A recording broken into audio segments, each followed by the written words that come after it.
and good evening. Thank you for joining our virtual budget and rates meeting.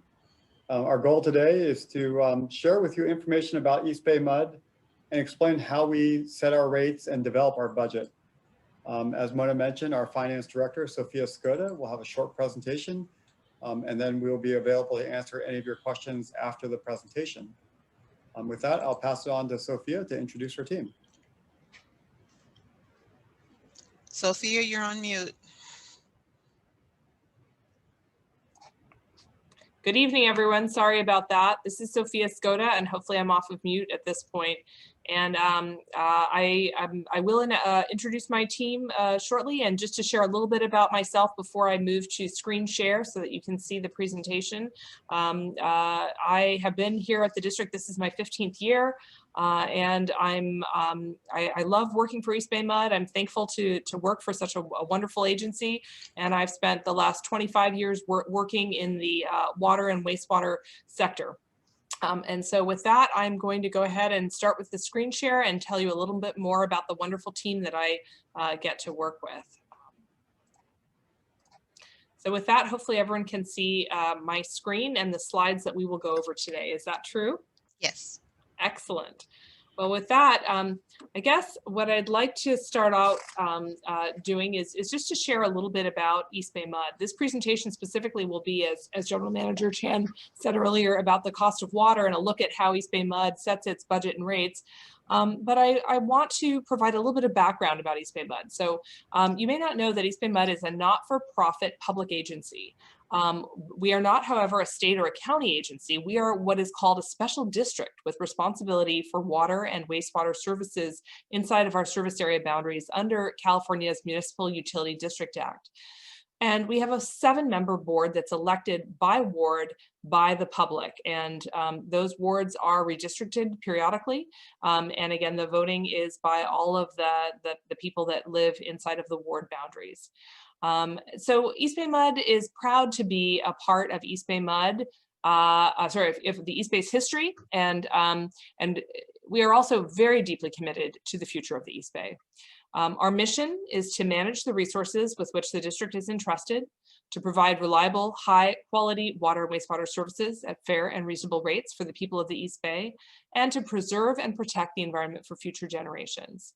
So as we're moving on to the next slide, where you will see my wonderful team. You'll see there the leader of our team, Clifford Chan, our general manager. You'll see a picture of him there, and hopefully you saw him as he kicked off our evening tonight.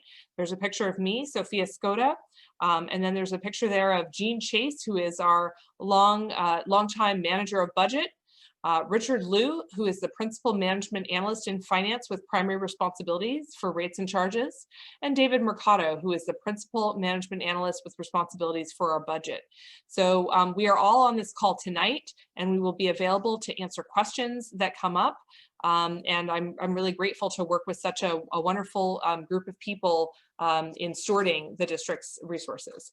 So with that, Mona, I think that we are going to start off by saying that you know, how old does everybody think EBMUD is? So let's go ahead and put that poll up. And while we're doing that, I'm going to move on to our next slide while you're answering that question. And our next slide just shows an overview of what we're going to cover today. So we're going to go over a little bit of an overview of EBMUD, go over our budget process, dive into our water rates specifically. We're going to look at an actual EBMUD water bill, and then we're going to go over our FY22 and 23 budget and rates schedule. And again, we have a panel here that is equipped to answer, we think and we hope, any questions that you might have about the cost of water at EBMUD. Okay, do we have any answers to our questions, Mona? Good, 100% of our attendees have the right answer. EBMUD is 98 years old. We'll be turning 100 in 2023. So with that, we're going to move on to our next slide. we're going to tell you a little bit about where our water comes from. But before I start telling you about our water, I'm going to give you a little bit of history about East Bay Mud. My lesson will be shallow when compared to that which our general manager, who is the son of a former Cal history professor, could give you. And if you are interested, please follow up with us. We have much more information, including a book that we produced as part of our 75th anniversary here at East Bay Mud. So East Bay Mud was created almost 100 years ago because local water sellers were expensive and unreliable. There were companies that were serving water to the East Bay Water Company, People's Water Company, Contra Costa Water Company among them. And those were some of the big pieces of what eventually became East Bay Mud. And as you go on walks around our service area, you may sometimes see on the street when you're walking some of those names. So rapid population growth and severe drought really led to the realization that this fragmented group of water retailers were not meeting the needs of the East Bay, and that there needed to be a really committed company that was going to serve and do so in a dedicated fashion and be able to meet the needs of the growing region. So this history means that we are very cognizant of the part of our mission which focuses on fair and reasonable rates. So we are very well aware of this. It's part of our DNA and how we came to be in the first place. So what I will also tell you is that while we're about to turn 100 years old, because we have inherited these systems from previous systems that were predecessors essentially to East Bay Mud, we have infrastructure and service that we have inherited that is more than 100 years old. So we have pipelines that are still in service that are 150 years old, for example. So as I get started, a theme that you're going to hear throughout this presentation is our focus on investment in infrastructure, particularly as we get ready to enter our second 100 years. So looking at this particular slide, in the first third of the photos, what you'll see here is a photo of the Sierra Nevada mountains. And this is the source of the snow melt that essentially represents the bulk of our water supply, and that snowmelt comes down into our reservoir, Pardee Reservoir, and then the water from that reservoir comes 90 miles into our service area through what we call the McCullough aqueducts. The McCullough being essentially the river that is dammed by Pardee. So this is amazing. As you can imagine, this is a substantial amount of infrastructure that is required to bring all of the water from such a far distance. But it also means that we have an incredible asset in being able to control our destinies to some extent more than some other water agencies might be able to. So this chart that you're looking at here, or graphic, shows the service area.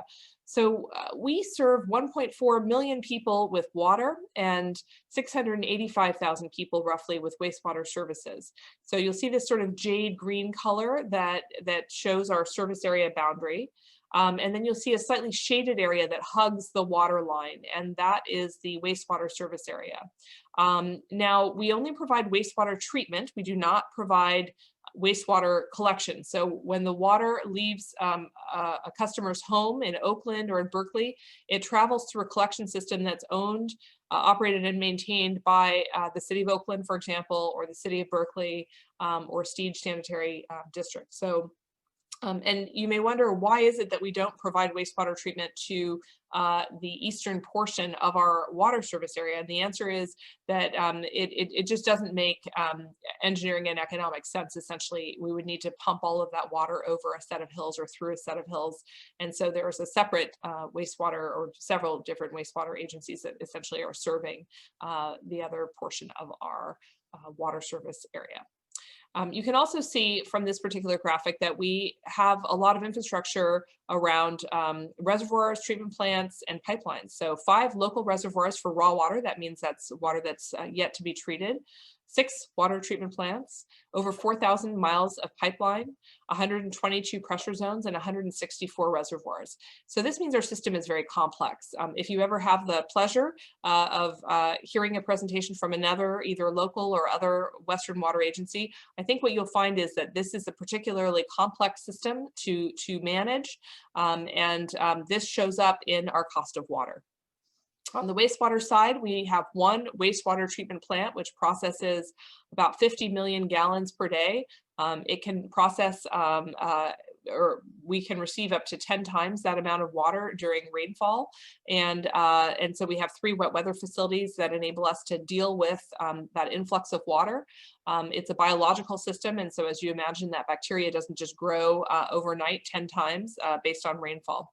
And we also maintain 29 miles of sewer interceptors, which essentially allow us to take the water from our partner agencies who are doing the wastewater collection, as we discussed earlier. So moving on to our next slide, this graphic shows some of the pieces of infrastructure that represent essentially a replacement value of $15 billion, more than $15 billion. And so, as I've mentioned, we have a lot of infrastructure, and that much of our pipeline is older. And for anyone who has an older home, you will know that both maintenance and repair of older facilities is much more complicated than that of a new house or a new system. And as you also know, it's expensive to live in the Bay Area, and therefore it's expensive to build here.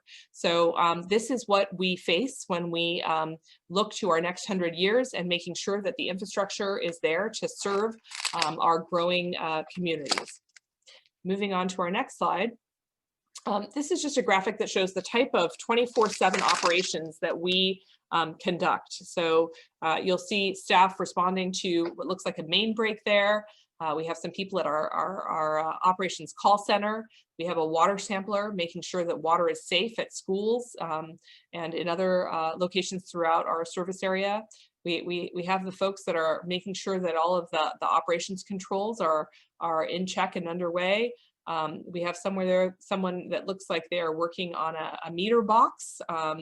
And then on the far right, we have one of our operations staff members with a smile on his face, despite what I'm sure was a very long day.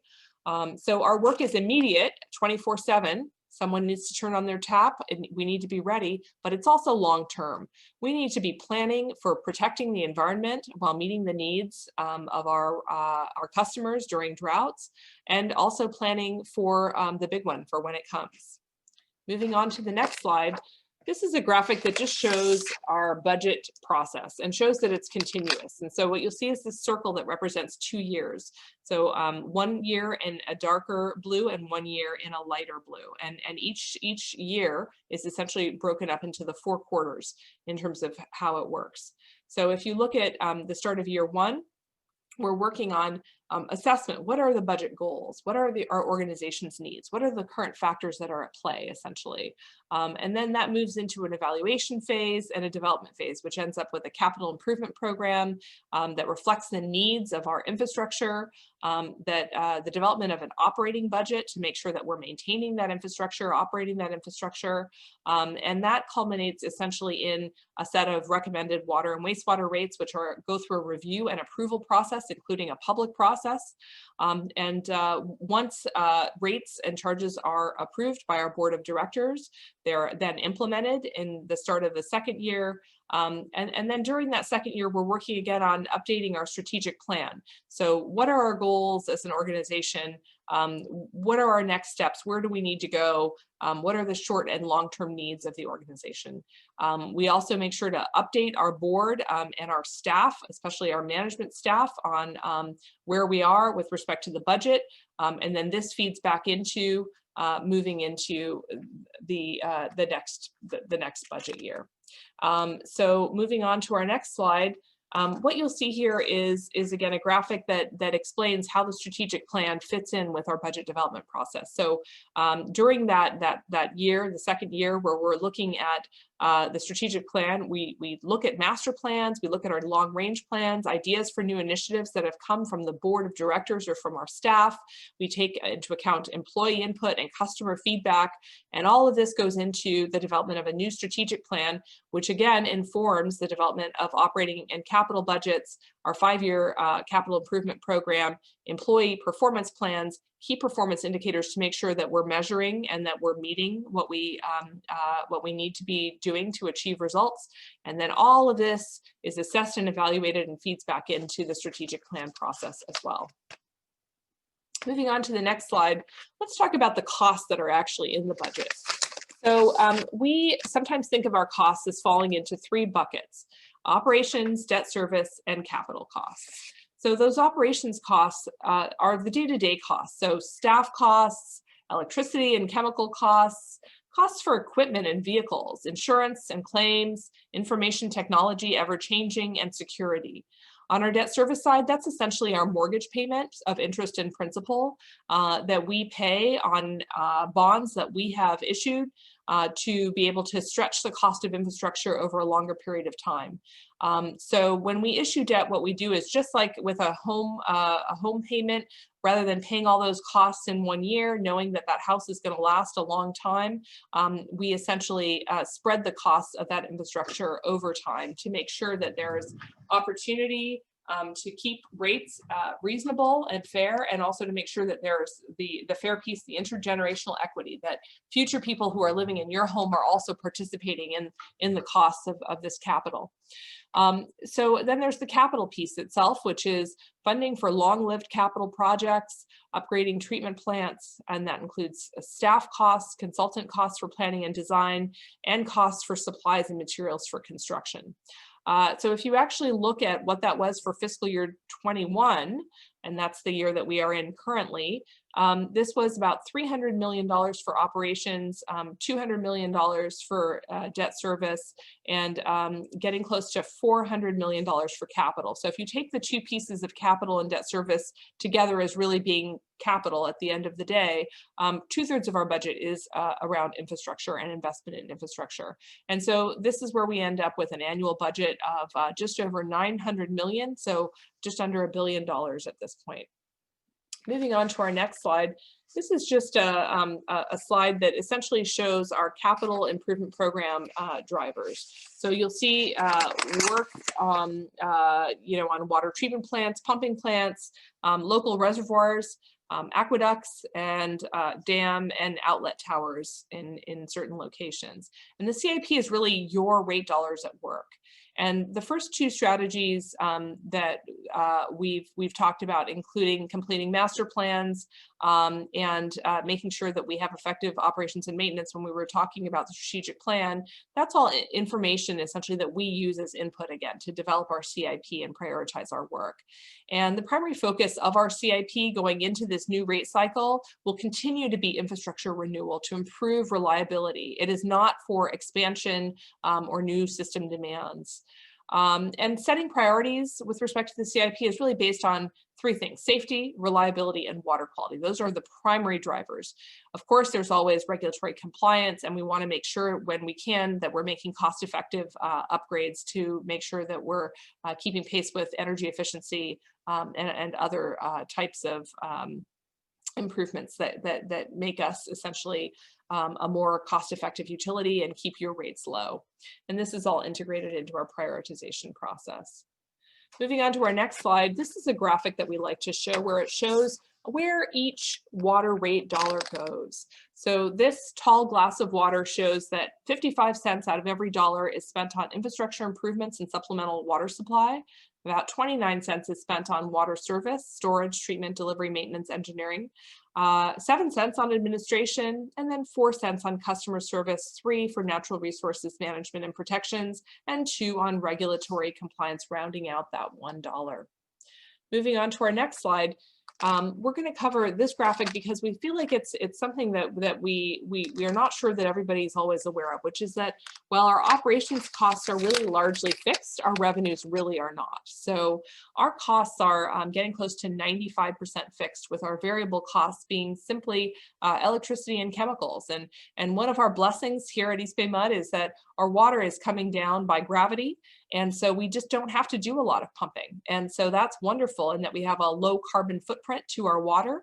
But it also means that while we have a revenue structure which incentivizes conservation, and so we're charging a lot based on the amount of water that is used, that we really have fixed costs. And so that's a big driver for our rates. Less than 30% of our revenue comes in on the fixed charge at this point. And so this is something that we want to make sure that that customers are aware of, that and that they might not know. Moving on to the next slide, the other piece that we want to make sure that everyone walks away with today is the understanding that our rates are absolutely based on our cost of service. And so we work with consultants to make sure that we are in compliance with AWWA's methodologies. That's the American Waterworks Association. And also in compliance with our state of California Proposition 218 requirements, which govern property-related fees and charges, including water and wastewater rates. So as a nonprofit public agency, our rates can only cover the costs of providing our service. So we don't have shareholders, we don't have anyone else that we have to give funds to. And really the charges that our ratepayers are paying are to fund our operating and capital expenditures to ensure that we can continue to provide reliable service. The other piece that's important is, again, because our rates are based on cost of service, we really are looking to allocate our expenses to customers based on their actual use and use characteristics. And that is consistent with Prop 218, which was voted into law by voters in the 96-97 time period, and became part of the California Constitution and is now the law of the land here in California. I hope it will give comfort to everyone on this call to know that a recent review found East Bay MUD's rates to be in full compliance with the law. Moving on to our next slide. We get into the revenue requirement, which is really what drives our rates. So again, looking at the costs that we covered just briefly now, the operations, debt service, and capital costs, adding up to just over $900 million. We take those as our essentially expenses, and then we offset it with revenues that we have. So we receive some property tax revenues, and we also receive revenues from capacity fees that we charge new development. So when a new home or business joins our service area, we ask that they contribute their fair share of the costs that all of our ratepayers have already invested in this system. I do want to let our ratepayers know that East Bay MUD is sometimes seen as having higher capacity fees, and the reason is because we want to make sure that we're recouping the fair share of investment that has been made by all of the ratepayers, and that there's not a subsidy essentially that's being provided. So we also sell bonds to pay for capital. And so when you include essentially the revenue, again, from property taxes, from capacity fees, from proceeds from debt that we've sold, and use of savings, for example, in FY21, then we end up subtracting that from our 900 million, and we end up with our revenue requirement, which is what we have to recover from our rates and charges. And in FY21, that was $582 million. So moving on to our next slide, what you'll see here is that that revenue, 582 million, split up by our flow and elevation charges, which are the ones that are essentially coming based on the volume of water that we essentially is used in our service area, and then the fixed piece, which is essentially the service charge, the monthly service charge, per meter connection, covering our billing, customer service, fire protection costs, etc. So just to talk a little bit about our elevation charge, and we'll be talking more about the elevation charges later. But we think it's important to have a separate elevation charge because water is heavy, and because we do definitely have quite a bit of elevation in our service area. We are not a flat city in the Midwest. We have kind of mid hills, high hills, and we have areas at sea level as well. And so because water is heavy, and because it is our rate philosophy that those who live at elevation should pay to lift that water to their homes, we have a separate elevation charge. And so again, we'll be talking more about that shortly. So let's dive into our water rate structure components a little bit more here. So again, we'll see the blue and green and red pieces of the water flow charge, elevation surcharge, and the service charge. And what you'll see here is that again, the water flow and elevation charges are both charged based on the amount of flow, And on the water flow charge, that ranges from about $4.25 to $7.75 per 100 cubic feet. 100 cubic feet is how our rate schedules are set. Over time, we will be moving our rate schedules and billing to gallons, which we think will be more intuitive for customers. But just for reference, and we'll talk more about this later, that 1 CCF or 100 cubic feet, the C is for centum, is essentially 748 gallons. So there's also the service charge, which is just under $28 per month at present for a standard single family residential meter. And then we have the elevation surcharges, which range from 86 cents to $1.79 per 100 cubic feet. And again, it depends on which elevation zone the home itself is located in. So moving on to our next slide. What you'll see here is the monthly bill breakdown for an average user, and this is a single family residential user. And so at this point, it might be appropriate for Mona to ask our next question, which is, how much water do you think you use? So Mona, I'll ask you to put that up on the screen. And while I'm doing this, I am going to talk a little bit about our actual bill. So again, there's that service charge, and that's on a monthly basis for your average single family residential customer, just under $28 per month. And then we have our tier 1 usage, and that's for usage under 700 cubic feet per month. And for the average single family, using all 7 essentially of their units there, adds just under $30 to their monthly bill. And then with 1 unit essentially in tier 2, that adds another $5.85, bringing the total monthly average bill to $63.47. So one thing I'd like to note here is that there are no elevation surcharges, and that's because more than 50% of our homes don't pay an elevation surcharge. They're able to benefit from the fact that the water flows down purely by gravity. So Mona, what did our participants respond? Oh, look at this. So we have 50% of people that think that we are using 200 gallons, and another 50% of people that think we are using 100 or less gallons. Well, as it turns out, the average family in our service area does use about 200 gallons per day. So just for reference, imagine 40 Home Depot orange buckets. That's a reference our general manager, Clifford Chen, likes to use. And imagine going down to the river and having to bring back 40 of these to meet just your 1 day's need. So I'd also talk a little bit more, I'd like to talk a little bit more about the elevation surcharge. I think I had mentioned on the previous page that water was heavy. So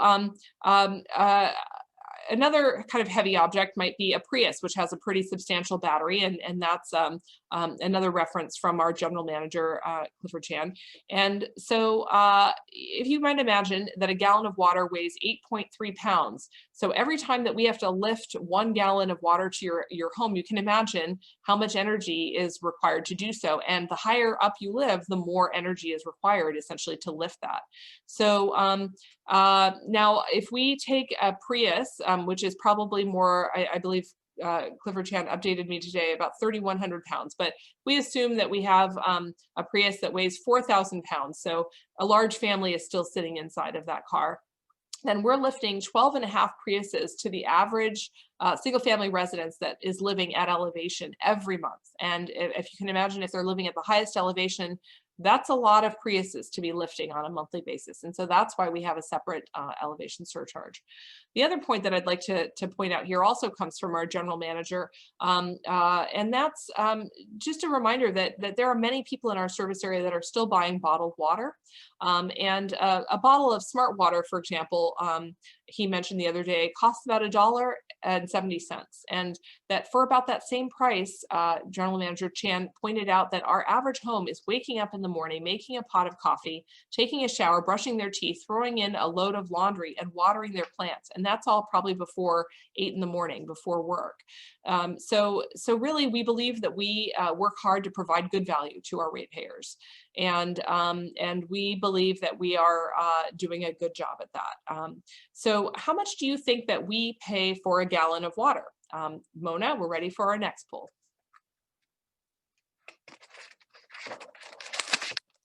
As you guys are taking this, I'm going to be moving on to our next slide.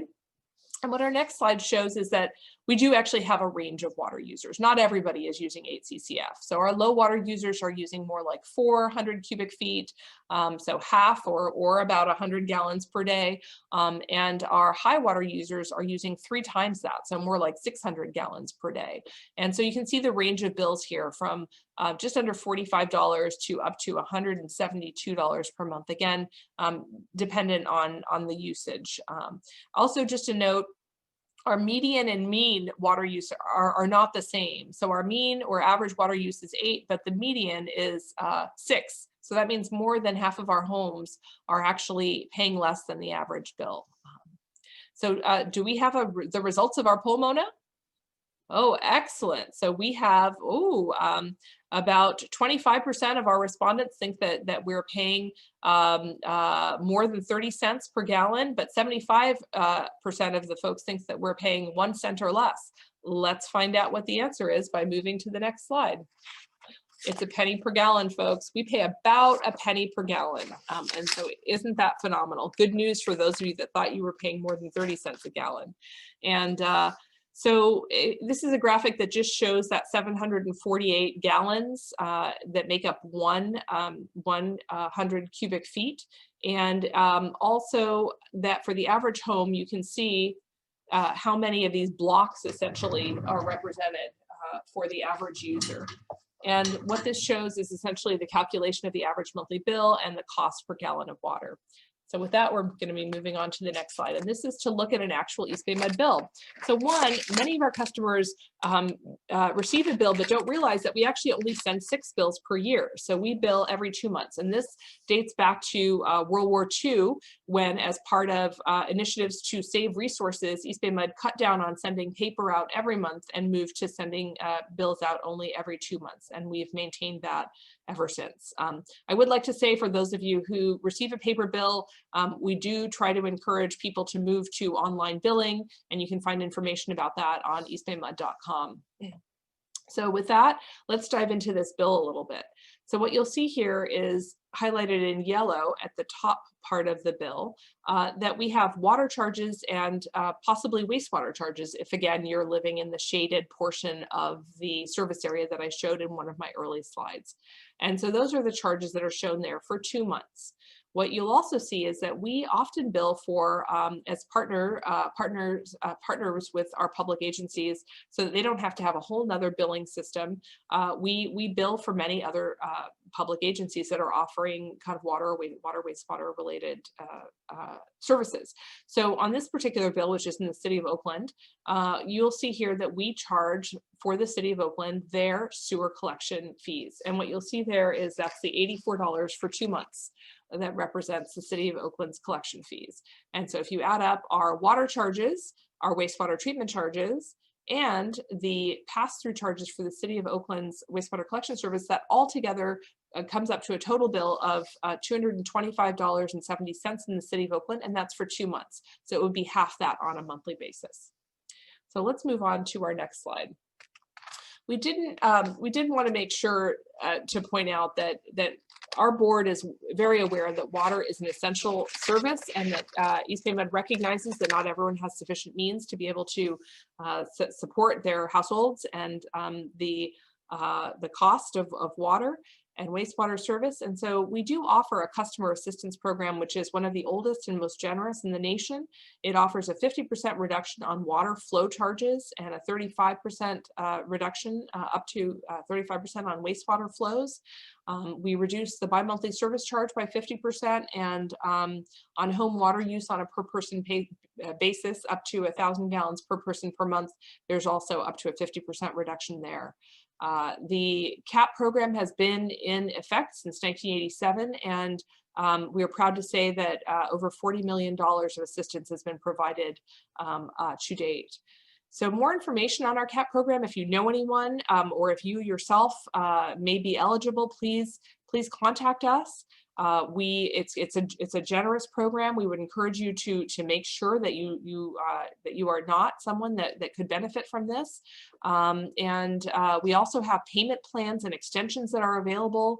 And we also have suggestions about ways that you could save water and money. We have a fantastic customer program dedicated to water conservation. It's lauded throughout the West, and we would encourage you to connect with them to find out more about rebates and other types of services that we may be able to provide to you to save money. Our customer assistance program application is available online at eastbaymud.com/cap. Moving on to our next slide, you may be wondering, well, how much do I pay for water compared to other water agencies that serve in the Bay Area? And so this is a chart that we produced to make sure that the public and the board knows that we are carefully watching this. And for many years, East Bay MUD was in the top third of this chart, and the board set as a strategic plan goal to bring this down over time to the middle. And so we've been able to bring ourselves down to where we are now. And so what you'll see here is that this is actually based on usage of 8 CCF per month. And as I said, about 50%, actually more than 50% of our customers are using more like 6 CCF per month. So for most of our customers, their bill is actually lower than this as well. The other point that I'd like to make in looking at this chart is that as we've mentioned, we are an older system, and we inherited a lot of older infrastructure that we are in the process of replacing, and that many of these systems are much newer, aside from San Francisco, and they have less complicated both water sources and operations, and so all of those things enable their operations also to be less expensive. So with that, I'd like to move towards our closing, and what you'll see here is our budget adoption schedule. So we have, we're kicking off our budget now. This is our first public information meeting on budget and rates. We'll be having a public board workshop on January 26th, and we would encourage you to look at eastbaymud.com to make sure that you have the information that you need to join us on Zoom. We'll be having a second board workshop where we actually will have recommended rates and a budget for the board to consider on March 23rd. And then we have a placeholder for a date for April 13th if we are not able to gain consensus on March 23rd. We do plan to mail our Proposition 218 notice to the public, letting everyone know what increases may be in water and wastewater rates, and those will go out in April. The General Manager's rate report will be filed in May. May 11th is the target date at this time, with a public hearing scheduled currently for June the 8th. Rates would go into effect on July 1. So again, we have on our website more information that may be helpful to those that are interested in further information. eastbaymud.com/rates. We have our biennial budget.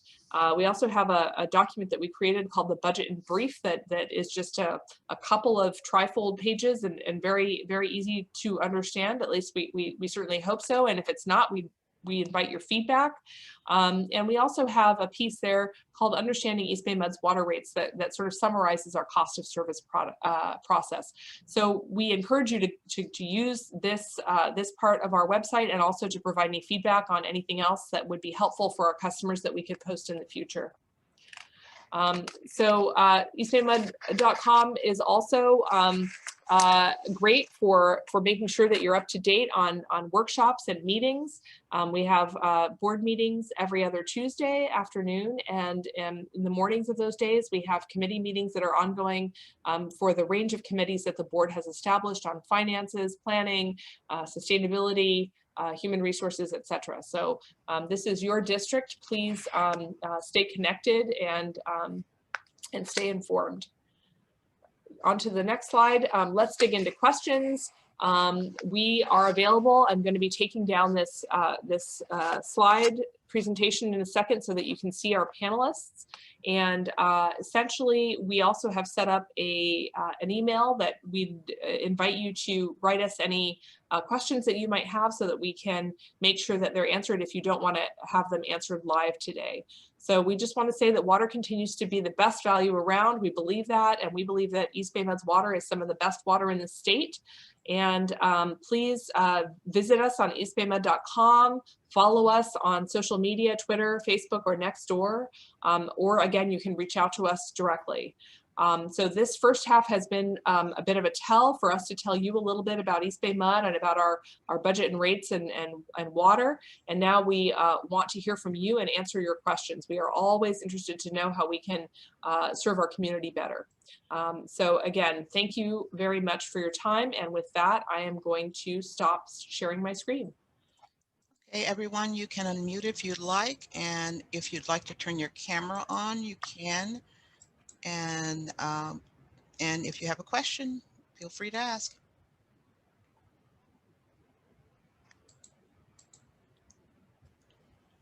Okay. No questions? Are you sure? You must have burning questions. Our general manager is here. He knows everything. And if he doesn't know everything, he'll get back to you.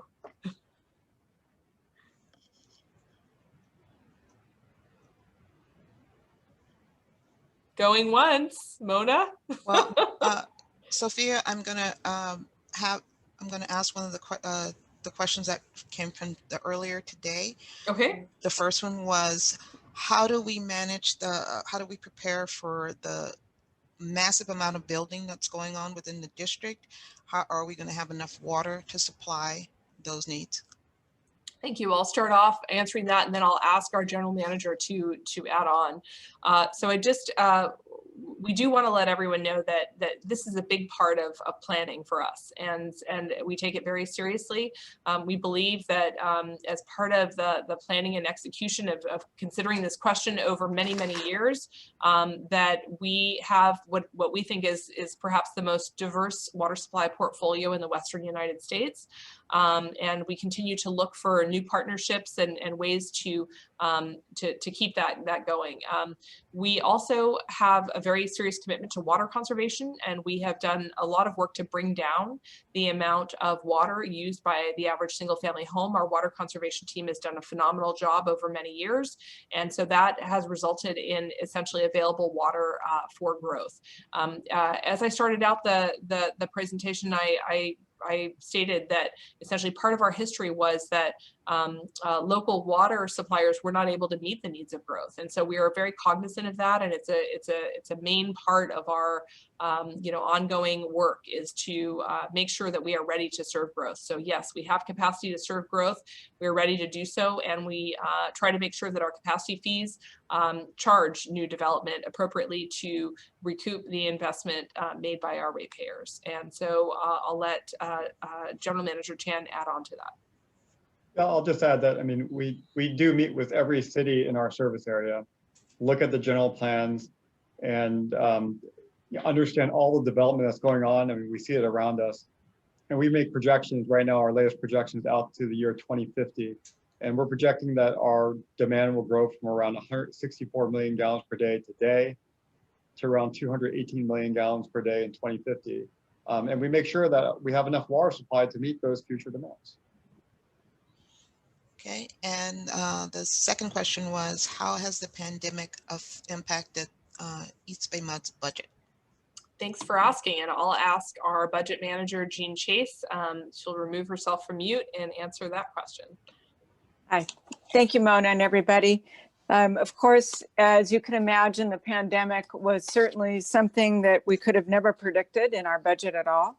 And we are an essential business. And so it is very important for us to continue operations despite what might be happening out there. But we also have to follow safety protocols, shelter in place requirements, local health orders. And so unfortunately for us, when the pandemic did strike, we were 3/4 of the way through the fiscal year. So budgetary wise, we were doing well. The building activity, as Sophia has mentioned, was very strong. And we did end up having to absorb about $1 million of cost into the budget that was not planned. But because we had some higher revenues than anticipated, we were able to cover those. That $1 million went for things like we had to make modifications for plexiglass, PPE equipment, making sure that we could keep all of those safety protocols in place so that our staff can continue to provide you the water service that you need 24/7, 365 during this process. Okay, thank you.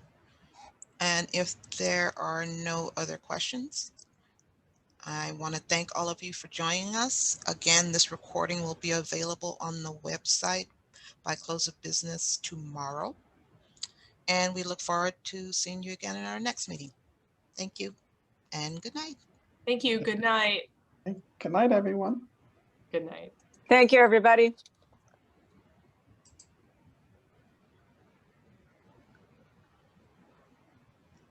Okay, I'm going to end it now. Thank you.